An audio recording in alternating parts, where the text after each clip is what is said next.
من از در نیم سال 1211 مراجعه شهروندان وارد شدم از جمله 175 تا و 1036 تا مراجعه‌های شفاهی هستند و بسیار تعداد مراجعه‌های شفاهی به آن وابسته است که در کارگاه جمعیتی ما اکثرا کارمندان نمایندگان ما با جماعت‌ها میرن، با محله‌ها میرن، در دیگر مخاطرات اشتراک میکنن. بنابراین قبول شفاهی در محله بیشتر است نظر به مراجعه‌های خطی شهروندان. و عموما مراجعه‌ها گوناگون در دست شما البته هست، من تکرار کردنی نیستم. یک چیز گفتنی هستم که البته اون تحلیل‌هایی که ما داریم نشان می‌دهند که همچون بیشتر شهروندان نسبت به مقامات‌های سودی مراجعه‌های زیاد است.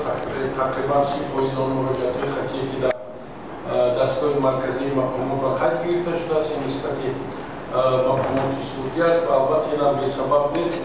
شما من فکر می‌کنم که در نشست‌های مطبوعاتی در شورای عدلیه اشتراک کرده در سود عالی نهایت زیاد شده ایستادن. اونها پرونده‌های سودی، خصوصا پرونده‌های شهروندی، پرونده‌های معمولی، عالی‌ای.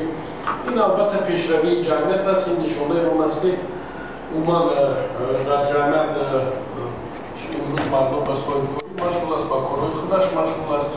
امروز مردم عموما فعال شده است در حفظ حقوق و منفعت‌های قانونی خود. بنابراین مراجعه‌ها زیاد شدن و از جمله شکایت هم نسبت به این مراجعه‌ها همین خیلی برای شکنجه و پرونده‌ای نسبت به شکنجه آغاز کرده شدن. ما این چیزا رو در کورپوس یافته می‌کنیم. سال گذشته هم ما داریم اون اموری که هست در سطح جمهوری چقدر شکنجه و چقدر پرونده‌های جنایتی آغاز کرده شدن نسبت شکنجه این چیزا هستند. در مسئله عموما شهرت قدرت و شما می‌دونید با جامعه مملکت‌های تاجیکستان هم همکاری داریم. از جمله با شهرت قدرت هم در بسیار چاره‌بینی‌هایی که شدن، خصوصا به نزدیکی شما می‌دونید چاره‌بینی واسه جامعه از مملکت‌های مبهم که در اونجا من هم اشتراک کردیم، برآمد کردیم و عموما ما هم خواهش داریم که عموما پرقوت شود این جامعه از مملکت‌هایی که تاجیکستان داریم، چون که یکی از فشنگاه این حمایه است.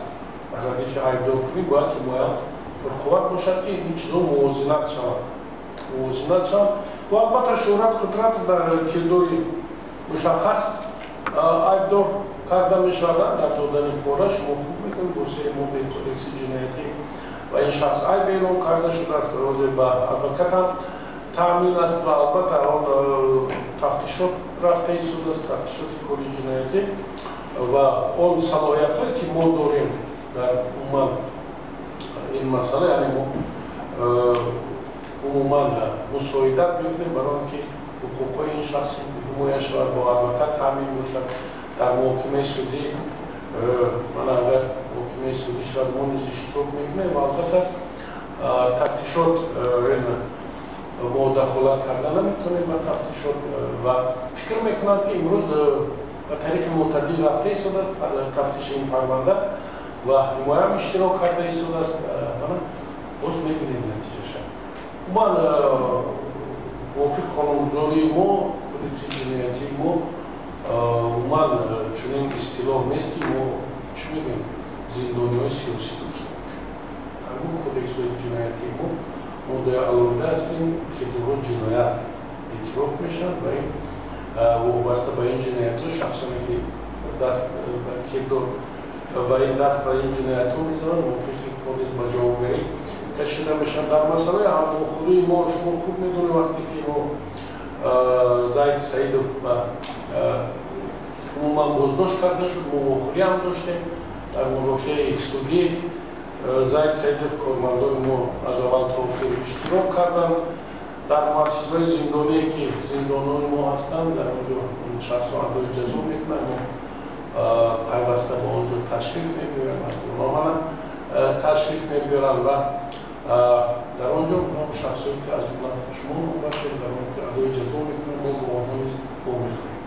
اینجا و این نیست از جمله موافق قانون‌گذاری ما و کلاهدار حقوق دولتی در یک با یک با ما صحبت کنند.